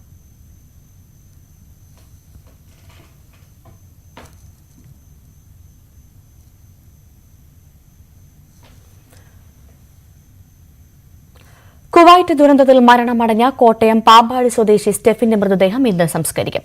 കോന്നി അട്ടച്ചാക്കൽ സ്വദേശി സജു വർഗീസിന്റെയും മല്ലപ്പള്ളി സ്വദേശി സിബിൻ എബ്രഹാമിന്റെയും സംസ്കാരവും ഇന്ന് നടക്കും. ശശിനാരായണനും ഒപ്പം ശ്രീജിത്ത് കോട്ടയത്ത് നിന്നും ചേരും. ആദ്യം ശശിനാരായണിലേക്കാണ്. പത്തനംതിട്ടയിൽ നിന്ന് അദ്ദേഹം ചേരുന്നുണ്ട്. ശശിനാരായണൻ ഇന്നും സംസ്കാരം നടക്കുന്നു എന്നാണ് മനസ്സിലാക്കുന്നത്. എപ്പോഴത്തേക്കാണ് സംസ്കാര ചടങ്ങുകൾ? വിവരങ്ങൾ. കുവൈറ്റ് ദുരന്തത്തിൽ മരിച്ച 2 പേരുടെ സംസ്കാരമാണ് ഇന്ന് നടക്കുന്നത്. പ്രധാനമായും കോന്നി സ്വദേശി സജു വർഗീസ്, കീഴ്വായ്പൂർ സ്വദേശി സിബിൻ ടി എബ്രഹാം എന്നിവരുടെ 2 പേരുടെ സംസ്കാരമാണ് ഇന്ന് നടക്കുന്നത്. അട്ടച്ചാക്കൽ സെന്റ് തോമസ് ചർച്ചിലാണ് സജു വർഗീസിന്റെ സംസ്കാരം ക്രമീകരിച്ചിട്ടുള്ളത്. സിബിൻ ടി എബ്രഹാമിന്റെ സംസ്കാരം കീഴ്വായ്പൂരിലെ സെന്റ് തോമസ് മർത്തോമ ചർച്ചിലാണ് നടത്തുന്നത്. ഏതായാലും 2 മണിയോടുകൂടിയാണ് മൃതദേഹം സംസ്കരിക്കാനുള്ള ക്രമീകരണങ്ങൾ ഇടവക സഭാവിശ്വാസികളുടെ ഇടവക അടവായികളൊക്കെ ക്രമീകരിച്ചിട്ടുള്ളത്. അത്തരത്തിലുള്ള ക്രമീകരണമാണ് നടത്തിയിട്ടുള്ളത്. എന്തായാലും പൊതുദർശനം വീട്ടിൽ കുറച്ചു സമയം മാത്രമേ ഉണ്ടായിരുന്നുള്ളൂ. പിന്നീട് പള്ളിയിൽ കൊണ്ടുപോയതിനു ശേഷമായിരിക്കും അവിടെ ആയിരിക്കും ബാക്കി ശുശ്രൂഷ കർമ്മങ്ങളൊക്കെ നടക്കുക. അതിനുശേഷം 2 മണിക്കാണ് സജു വർഗീസിന്റെ സംസ്കാരം ക്രമീകരിച്ചിട്ടുള്ളത്. സിബിൻ ടി എബ്രഹാമിന്റെ സംസ്കാരം 2:30 നടക്കും. 11 മണിക്കാണ് സിബിൻ ടി എബ്രഹാമിന്റെ മൃതദേഹം പള്ളിയിൽ കൊണ്ടുവരുന്നത്. അതിനുശേഷം ഉച്ചയ്ക്ക് പ്രത്യേക ശുശ്രൂഷകൾക്ക് ശേഷം 2:30 കീഴ്വായ്പൂർ സെന്റ് തോമസ് മർത്തോമ സിബിന്റെ മൃതദേഹം സംസ്കരിക്കും. അട്ടച്ചാക്കൽ സ്വദേശി സജു വർഗീസിന്റെ സംസ്കാര ചടങ്ങുകൾ 2 മണിക്കാണ് നടക്കുന്നത്. അതിനുള്ള ക്രമീകരണങ്ങളെല്ലാം പൂർത്തിയായിരുന്നു. എന്തായാലും കുവൈറ്റിൽ മരിച്ച 5 പേർ, പത്തനംതിട്ട ജില്ലയിൽ നിന്ന് 5 പേരാണുള്ള 3 പേരുടെ സംസ്കാര ചടങ്ങുകൾ നേരത്തെ പൂർത്തിയാക്കിയിരുന്നു. ബാക്കി 2 പേരാണ് സജു വർഗീസ്, സിബിൻ ടി എബ്രഹാം. ഇവിടെ ബന്ധുക്കളും അതുപോലെ തന്നെ ആളുകളും ഒക്കെ എത്താനുള്ളതുകൊണ്ടാണ് ഇത്തരത്തിലുള്ള സംസ്കാര ചടങ്ങ് നീട്ടിവെച്ചത്. എന്തായാലും ഈ 2 പേരുടെ സംസ്കാരം ഇന്ന് 2 മണിക്കും 2:30 സമയങ്ങളിൽ നടക്കും. 2 പേരുടെയും അറിയാം. ശരി, നമുക്ക് കോട്ടയത്തേക്ക് കൂടി പോകേണ്ടതുണ്ട്. അവിടെ ജി ശ്രീജിത്തുണ്ട്. ശ്രീജിത്ത്, കോട്ടയത്ത് പാമ്പാടി സ്വദേശി സ്റ്റെഫിന്റെ മൃതദേഹം ഇന്ന് സംസ്കരിക്കുമെന്നാണ് മനസ്സിലാക്കുന്നത്. എപ്പോഴത്തേക്കാണ് സംസ്കാര ചടങ്ങുകൾ? വിവരങ്ങൾ എന്തൊക്കെയാണ്? രാവിലെ 7 മണിക്ക് തന്നെ മോർച്ചറിയിൽ പ്രാർത്ഥന നടത്തിയ ശേഷം അവിടെ നിന്ന് മൃതദേഹം വീട്ടിലേക്ക്, വാടകയ്ക്ക് താമസിക്കുന്ന പാമ്പാടിയിലെ വീട്ടിലേക്കാണ് ആദ്യം കൊണ്ടുപോയത്. അതിന് തൊട്ട് പിന്നാലെ സ്റ്റെഫിൻ പുതുതായി പണി കഴിപ്പിച്ച് പണി പൂർത്തിയായിക്കൊണ്ടിരിക്കുന്ന വീട്ടിലേക്കും മൃതദേഹം എത്തിച്ചു. ഈ 2 വീടുകളിലും ഏതാണ്ട് 1/2 മണിക്കൂറോളം പൊതുദർശനം ഉണ്ടായിരുന്നു. അതിനുശേഷമാണ് മൃതദേഹം നേരെ ഈ പാരിഷ് ഹാളിലേക്ക്, പള്ളിയുടെ പാരിഷ് ഹാളിലേക്ക് കൊണ്ടുപോയത്. ഇപ്പോൾ അവിടെ പൊതുദർശനം തുടരുകയാണ്. സമൂഹത്തിന്റെ വിവിധ തലങ്ങളിലുള്ള ജനപ്രതിനിധികൾ ഉൾപ്പെടെയുള്ളവർ, സാമൂഹിക രാഷ്ട്രീയ രംഗത്തെ പ്രമുഖർ, മത മേലധ്യക്ഷന്മാർ ഉൾപ്പെടെയുള്ളവർ അവിടെ എത്തി സ്റ്റെഫിന് അന്തിമോപചാരം അർപ്പിക്കുന്നു. വളരെ വേദനയോടുകൂടിയാണ് ഈ കുടുംബം ഈ ഒരു വേർപാടിനെ സ്വീകരിച്ചത് എന്നുള്ള കാഴ്ചയാണ് ഇന്നും നമുക്ക് കാണാൻ സാധിക്കുന്നത്. എന്തായാലും ഏതാണ്ട് ഉച്ചയ്ക്ക് ശേഷം 1 മണിയോടുകൂടി അവസാന ഘട്ടത്തിലുള്ള പ്രാർത്ഥനകൾ ആരംഭിക്കും. 2 മണിയോടെ സംസ്കാര ചടങ്ങുകളിലേക്ക് കടക്കുമെന്നാണ് ലഭ്യമാകുന്ന വിവരം. ശരി, നന്ദി. ജി ശ്രീജിത്താണ് കോട്ടയത്ത് നിന്ന് വിവരങ്ങൾ പങ്കുവച്ചത്. ലോക്സഭാ സ്പീക്കർ സ്ഥാനത്ത് സസ്പെൻസ് തുടരുന്നു. പദവിയിലേക്ക് TDPയെ പിന്തുണച്ച ഇന്ത്യ സഖ്യം രംഗത്ത് വന്നു. TDP സ്ഥാനാർത്ഥിയെ നിർത്തിയാൽ പിന്തുണയ്ക്കുമെന്ന് ശിവസേന ഉദ്ധവ് വിഭാഗം അറിയിച്ചു. ഇന്നലെ രാജ്നാഥ് സിംഗിന്റെ വസതിയിൽ ചേർന്ന NDA യോഗത്തിലും ഈ വിഷയം ചർച്ചയായിട്ടുണ്ടായിരുന്നു.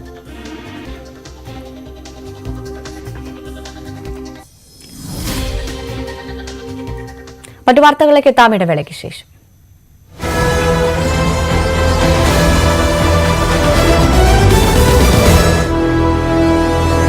ഗാന്ധി മാറുമ്പോൾ പ്രിയങ്ക ഗാന്ധിയെ വയനാടിന് തരുമോ എന്ന ചോദ്യവും അവശേഷിക്കുന്നു. ഏതായാലും ഇന്ന് ഇക്കാര്യത്തിൽ ഒരു അന്തിമ തീരുമാനം ഉണ്ടാകുമെന്നാണ് പ്രതീക്ഷിക്കുന്നത്. ആര്യ, തീർച്ചയായും സുവി സൂചിപ്പിച്ചതുപോലെ തന്നെ റായ് ബറേലി നിലനിർത്തണമെന്ന പാർട്ടിയിലെ വികാരം അത് രാഹുൽ ഗാന്ധി മാനിക്കുമോ, അതോ പ്രതിസന്ധി ഘട്ടത്തിൽ ഒപ്പം നിന്ന വയനാട്ടിൽ രാഹുൽ തുടരുമോ എന്നുള്ള ചോദ്യമാണ് അവശേഷിക്കുന്നത്. അത് ഉറ്റുനോക്കുകയാണ് രാഷ്ട്രീയ കേരളവും. ഇനി നമുക്ക് അനുമോദിലേക്ക് കൂടി പോകാം.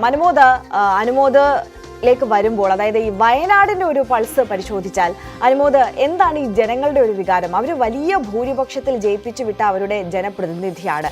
അവിടെ രാഹുൽ ഗാന്ധി വിടുകയാണ് എന്ന് പറയുമ്പോൾ ഇതിന്റെ രാഷ്ട്രീയ മാനത്തിനപ്പുറം ഉള്ള വൈകാരികമായ ഒരു പ്രതികരണം ഒരു പക്ഷേ സ്വാഭാവികമായി സാധാരണക്കാരിൽ നിന്നുണ്ടാകാനുള്ള സാധ്യതയുണ്ട്. കഴിഞ്ഞ ദിവസം അവിടെ രാഹുൽ ഗാന്ധി എത്തിയപ്പോൾ അദ്ദേഹത്തിന്റെ പ്രസംഗത്തിൽ പോലും അത്തരത്തിൽ അദ്ദേഹം വളരെ വികാരാധീതനായി സംസാരിക്കുന്നതൊക്കെ നമ്മൾ കണ്ടതുമാണ്. എന്താണ് വയനാടിന്റെ ഒരു പൾസ്?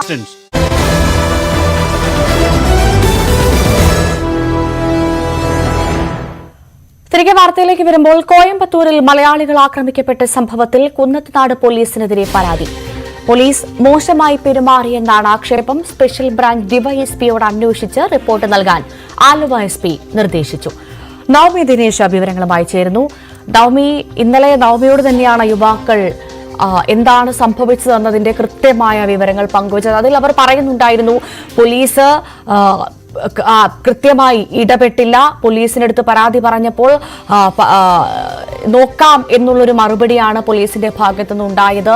വളരെ നിഷ്ക്രിയമായാണ് പോലീസ് പെരുമാറിയതെന്നുള്ള പരാതി യുവാക്കൾ ഇന്നലെ വളരെ വ്യക്തമായി നമ്മളോട് പ്രതികരിച്ചതാണ്. അതിന്റെ ഭാഗമായാണ് ഇപ്പോൾ ഈ പോലീസിനെതിരെ പരാതി നൽകിയെന്ന് മനസ്സിലാക്കുന്നു, അല്ലേ?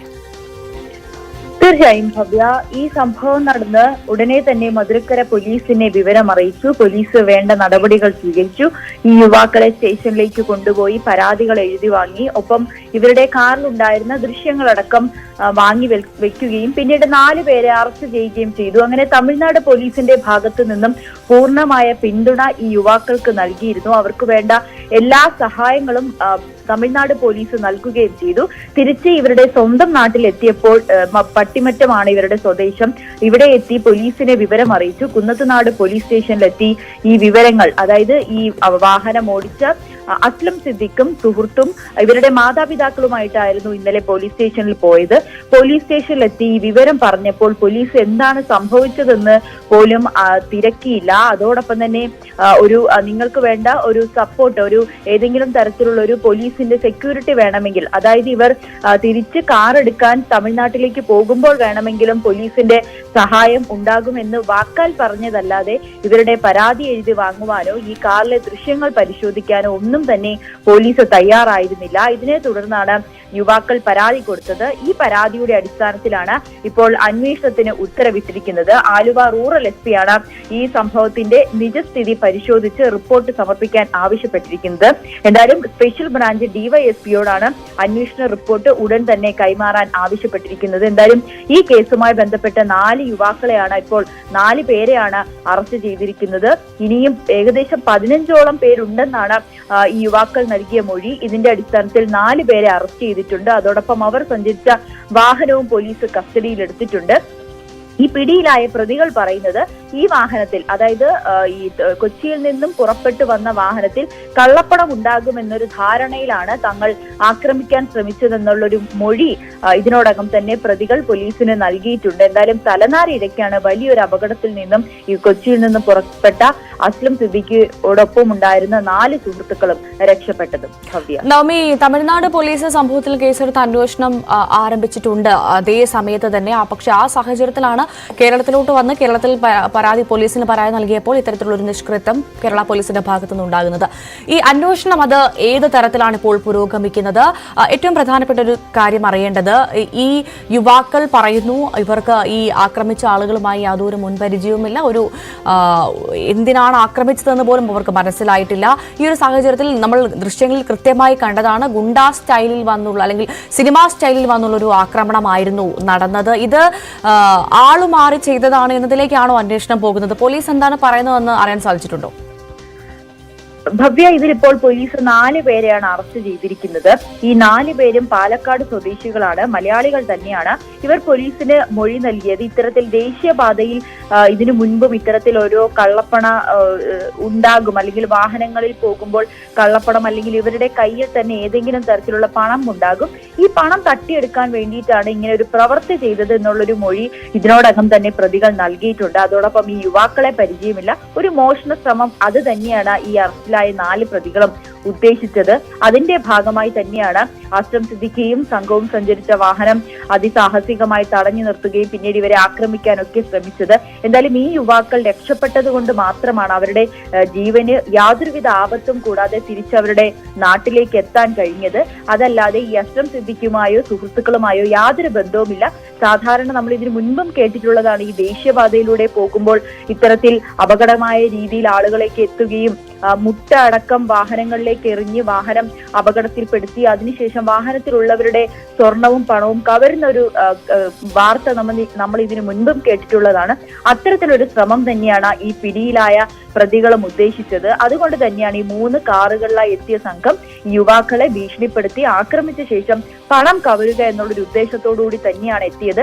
പക്ഷേ യുവാക്കളുടെ മനോധൈര്യം കൊണ്ട് മാത്രമാണ് അവിടെ നിന്നും അവർക്ക് അതിസാഹസികമായി രക്ഷപ്പെടാൻ കഴിഞ്ഞത്. ഇപ്പോൾ പോലീസിന്റെ പിടിയിലായിരിക്കുന്നത് ഡ്രൈവറായ ശിവദാസൻ, തൊഴിലാളിയായ രമേഷ് ബാബു, മറ്റൊരു ഡ്രൈവറായ അജയ് കുമാർ എന്നിവരാണ്. മറ്റൊരാൾ മദ്രാസ് റെജിമെന്റ് 21ാം ബറ്റാലിയനിൽ ജോലി ചെയ്തു വരുന്ന സൈനികനായ വിഷ്ണുവാണ്. വിഷ്ണു ഒരു സൈനികൻ കൂടിയാണ്. നാട്ടിലേക്ക് വന്നതിന് ശേഷം പിന്നീട് തിരിച്ചു പോകാതെ ഈ സംഘത്തോടൊപ്പം, അതായത് ഈ മോഷണം നടത്തുന്ന സംഘത്തോടൊപ്പം ചേർന്നാണ് പിന്നീട് വിഷ്ണുവും ഈ പ്രവൃത്തിയിലേക്ക് ഏർപ്പെട്ടിരിക്കുന്നത്. ഇതിനു മുൻപും ഇവർ ഇത്തരത്തിൽ പല കവർച്ചയും നടത്തിയിട്ടുണ്ട് എന്ന് കൂടി പോലീസിന് മനസ്സിലായി. ഇവർക്കൊപ്പം ഉണ്ടായിരിക്കുന്ന മറ്റുള്ളവരെയും പിടികൂടാനുള്ള ശ്രമത്തിലാണ് ഇപ്പോൾ തമിഴ്നാട് പോലീസ്. ശരി, നന്ദി നവമി ദിനേശാണ് വിവരങ്ങൾ പങ്കുവച്ചത്.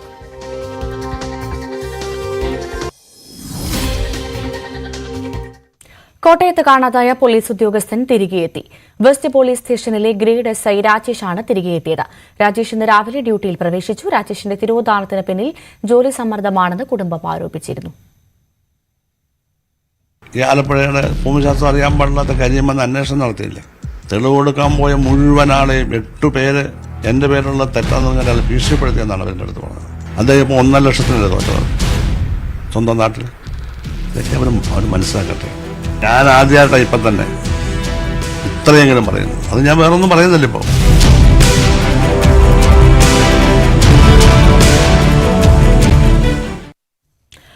കൊല്ലം കൊട്ടാരക്കരയിലെ ഹസ്ബുള്ളയുടെ 5 പശുക്കൾ ചത്തത് വയർ വീങ്ങിയെന്ന് മൃഗസംരക്ഷണ വകുപ്പ്. 9 പശുക്കൾ അവശ നിലയിലാണ്. നഷ്ടപരിഹാരമായി 50,000 രൂപ നൽകാമെന്ന് മന്ത്രി ജെ ചിഞ്ചുറാണി അറിയിച്ചെങ്കിലും കർഷകൻ അത് നിരസിച്ചു. ഹസ്ബുള്ളയുടെ ഫാമിലെ 5 പശുക്കളെ ചത്ത നിലയിലും 9 പശുക്കൾ അവശനിലയിലുമായിരുന്നു. കർഷകന് ലക്ഷങ്ങളുടെ നഷ്ടമാണ് ഉണ്ടായത്. സംഭവസ്ഥലം സന്ദർശിച്ച മൃഗസംരക്ഷണ വകുപ്പ് മന്ത്രി ജെ ചിഞ്ചുറാണി നഷ്ടപരിഹാരം നൽകുമെന്ന് അറിയിച്ചു.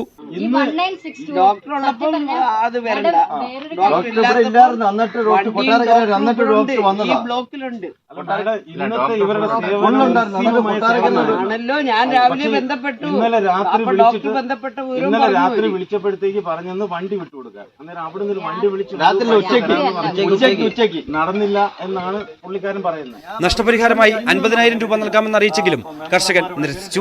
നമുക്കൊരു വിഷയം വേണ്ട. 15,000 മുണ്ട് ഉരിച്ചിട്ടുന്ന റോഡിരുന്ന പാവങ്ങൾ വരൂല്ലേ, സർക്കാരിന്റെ ഇത് 15,000 ഇത്രയും നാൾ നമ്മൾ കഷ്ടപ്പെട്ടൊരു കളിയില് ഒന്നും തരാത്തമാരൊക്കെ വെളുന്നൽ പഞ്ചായത്ത് ആര് വന്ന് ഒരു കളിയിലിനോണ്ട് കൊടുത്തിട്ട് അവിടെ ഇരിപ്പുണ്ട്. എന്റെ പേപ്പർ ഇന്നും അവിടെ ഇരിപ്പുണ്ട്.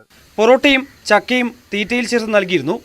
ഇതേ തുടർന്നാണ് വയർ വീങ്ങി പശുക്കൾ ചത്തതെന്ന് മൃഗസംരക്ഷണ വകുപ്പ് സ്ഥിരീകരിച്ചു. പ്രവാസിയായിരുന്ന ഹസ്ബുള്ള 5 വർഷമായി പശുഫാം നടത്തി വരികയായിരുന്നു.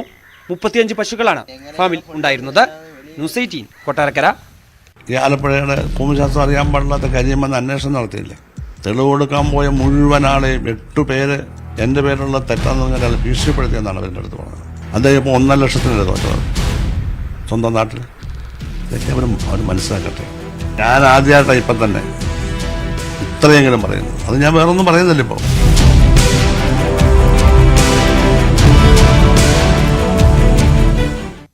കൊച്ചി കോർപ്പറേഷനിൽ മാലിന്യ സംസ്കരണത്തിനുള്ള വാഹനങ്ങളുടെ കരാർ സംബന്ധിച്ച അഴിമതി ആരോപണത്തിൽ പ്രതിഷേധം ശക്തമാക്കി പ്രതിപക്ഷം. കരാർ പുതുക്കി നൽകാതെ ഒരാൾക്ക് തന്നെ സ്ഥിരമായി കരാർ കിട്ടുന്നുവെന്ന പരാതിയിൽ വിജിലൻസ് പ്രാഥമിക അന്വേഷണം ആരംഭിച്ചു. 2021 ആദ്യമായി ടിപ്പർ ലോറികൾക്കും ഹിറ്റാച്ചികൾക്കും വേണ്ടിയുള്ള ടെൻഡർ MA താഹ എന്നയാൾക്ക് കരാർ ലഭിച്ചത്. തൊട്ടടുത്ത വർഷം കാലാവധി അവസാനിച്ചെങ്കിലും അന്നത്തെ സെക്രട്ടറി കരാർ നീട്ടി നൽകി. ഇത് ഇപ്പോഴും തുടരുകയാണ്. മാലിന്യ സംസ്കരണ വാഹനങ്ങളുടെ കരാറിൽ അഴിമതി നടന്നുവെന്ന വാർത്ത ന്യൂസ് 18 പുറത്തുവിട്ടതിന് പിന്നാലെയാണ് പ്രതിപക്ഷം മേയർക്കെതിരെ പ്രതിഷേധം ശക്തമാക്കിയത്. കാസർഗോഡിന്റെ എയിംസ് എന്ന സ്വപ്നത്തിന് വീണ്ടും ചിറക് മുളയ്ക്കുന്നു. തെരഞ്ഞെടുപ്പിൽ വിജയിച്ചാൽ എയിംസിനായി ഇടപെടുമെന്ന വാഗ്ദാനമാണ് കാസർഗോഡിന് പ്രതീക്ഷ നൽകുന്നത്. കാസർഗോഡിന് എയിംസ് എന്ന ആവശ്യം ശക്തമായിരുന്നു. ഇതിനായി ജനകീയ കൂട്ടായ്മ രൂപീകരിക്കുകയും ശക്തമായ പ്രക്ഷോഭം നടത്തുകയും ചെയ്തിരുന്നു. ഇപ്പോൾ വീണ്ടും എയിംസ് ചർച്ചകളിൽ നിറയുകയാണ്. എയിംസ് കേരളത്തിന് അനുവദിക്കുമ്പോൾ കാസർഗോഡിനെ പരിഗണിക്കണമെന്നുള്ളത് പൊതുവായ ആവശ്യമാണെന്നും പുതിയ കേന്ദ്രമന്ത്രിസഭയിലെ കേരളത്തിൽ നിന്നുള്ളവരുടെ സമ്മർദ്ദമുണ്ടായാൽ എയിംസ് കാസർഗോഡ് എത്തുമെന്നാണ് പ്രതീക്ഷയെന്നും ആക്ഷൻ കമ്മിറ്റി ഭാരവാഹികൾ പറയുന്നു. ഇപ്പോൾ കേന്ദ്ര ഗവൺമെന്റിന്റെ പുതിയ മന്ത്രിസഭ നിലവിൽ വന്ന സാഹചര്യത്തിൽ കേരളത്തിൽ സുരേഷ് ഗോപിയും അതുപോലെ തന്നെ കുര്യൻ അവർകളും മന്ത്രിയായ സാഹചര്യത്തിൽ അവർക്ക് കാസർഗോഡിന് അനുകൂലമായിട്ടുള്ള പ്രപ്പോസൽ കേരള സർക്കാരിൽ നിന്ന് സമ്മർദ്ദം ചെലുത്തി ഒരു രാഷ്ട്രീയ തീരുമാനമുണ്ടാക്കി നേടിയെടുക്കാൻ സാധിച്ചു കഴിഞ്ഞാൽ ഉടനടി ഇവരുടെ സമ്മർദ്ദം കൂടി ഉണ്ടായാൽ കാസർഗോഡ് ജില്ലക്ക് അതുപോലെ തന്നെ കാസർഗോഡിൻ്റെ പരിസര പ്രദേശങ്ങളിലെ 8ഓളം മെഡിക്കൽ കോളേജിലുള്ള റഫറൽ ആശുപത്രിയായി എയിംസ് മെഡിക്കൽ കോളേജിനെ കാസർഗോഡ് കൊണ്ടുവരാൻ സാധിക്കും. എയിംസ് വരുന്നതോടുകൂടി കാസർഗോഡിൻ്റെ വികസനത്തിൽ വലിയൊരു മുന്നേറ്റം ഉണ്ടാക്കാൻ സാധിക്കും. കാരണം ഇവിടെ അടിസ്ഥാന സൗകര്യ വികസനങ്ങൾ അതോടുകൂടി ലഭ്യമാകും. ലോകത്തിൻ്റെ വിവിധ ഭാഗങ്ങളിൽ നിക്ഷേപം നടത്തുന്ന കാസർഗോട്ടുകാർ പിന്നീടുള്ള ഇൻവെസ്റ്റ്മെൻറ്റ് കാസർഗോട്ടേക്ക് മാറ്റുകയും കാസർഗോഡിൻ്റെ വലിയ രീതിയിലുള്ള വികസന മുന്നേറ്റത്തിൻ്റെ ഭൂപടത്തിൽ ഇടം പിടിക്കുകയും ചെയ്യാൻ പറ്റുന്ന ഒരു വലിയൊരു സ്ഥാപനമാണ്. ഈ സ്ഥാപനത്തിന് വേണ്ടിയിട്ടുള്ള പ്രവർത്തനങ്ങൾ കേന്ദ്രമന്ത്രിമാരുടെ ഭാഗത്ത് നിന്ന് അതുപോലെ തന്നെ സംസ്ഥാന ഗവൺമെന്റ് പ്രപ്പോസൽ കൊടുക്കുന്ന കാര്യത്തിലൊക്കെ ഉണ്ടായാൽ കാസർഗോഡിന് വലിയ ഒരു അനുഗ്രഹമായിരിക്കും ഇക്കാര്യത്തിൽ ലഭ്യമാകുക. എൻഡോസൾഫാൻ തളിച്ചതിന്റെ ഫലമായി സമാനതകളില്ലാത്ത ആരോഗ്യ പ്രശ്നങ്ങളാണ് കാസർഗോട്ടെ വലിയൊരു വിഭാഗം നേരിടുന്നത്. മെച്ചപ്പെട്ട ചികിത്സ ലഭിക്കാതെ പലരും മരണത്തിന് കീഴടങ്ങി. ഈ സാഹചര്യത്തിലാണ് കേന്ദ്ര സർക്കാർ കേരളത്തിന് അനുവദിക്കുന്ന എയിംസ് പ്രപ്പോസലിൽ കാസർഗോഡ് ഉൾപ്പെടുത്തണമെന്ന ആവശ്യം ശക്തമാകുന്നത്. ന്യൂസ് 18 കാസർഗോഡ്. ഈ ആലപ്പുഴയുടെ ഭൂമിശാസ്ത്രം അറിയാൻ പാടില്ലാത്ത കരിയമെന്ന് അന്വേഷണം നടത്തിയില്ല. തെളിവ് കൊടുക്കാൻ പോയ മുഴുവൻ ആളെയും 8 പേര് എൻ്റെ പേരുള്ള തെറ്റാന്ന് പറഞ്ഞാൽ അത് ഭീഷണിപ്പെടുത്തിയെന്നാണ് അവരുടെ അടുത്ത് പറഞ്ഞത്. അദ്ദേഹം ഇപ്പോൾ 1.5 ലക്ഷത്തിനല്ലേ തോറ്റത് സ്വന്തം നാട്ടിൽ. ഇതൊക്കെ അവർ മനസ്സിലാക്കട്ടെ.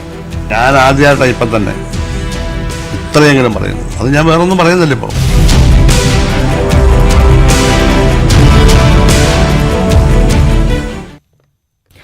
സംസ്ഥാനത്ത് മഴ തുടരും. ഇന്ന് 6 ജില്ലകളിൽ യെല്ലോ അലർട്ടാണ്. കണ്ണൂർ, കോഴിക്കോട്, മലപ്പുറം, തൃശൂർ, എറണാകുളം, ആലപ്പുഴ ജില്ലകളിലാണ് യെല്ലോ അലർട്ട്. നാളെ കാസർഗോഡ്, കണ്ണൂർ ജില്ലകളിലും യെല്ലോ അലർട്ടുണ്ട്.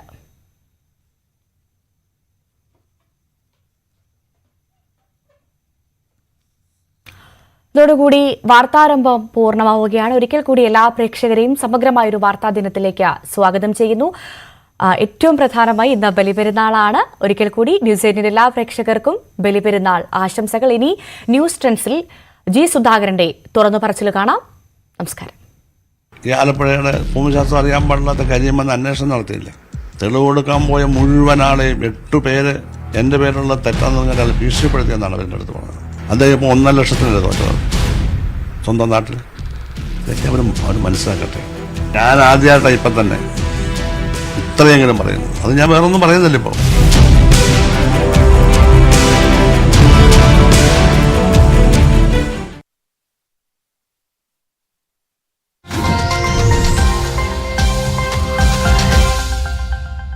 അവലോകനങ്ങൾക്കപ്പുറം എന്താണ് അവിടുത്തെ സാധാരണക്കാർ പറയുന്നത്? അനുമോദ്.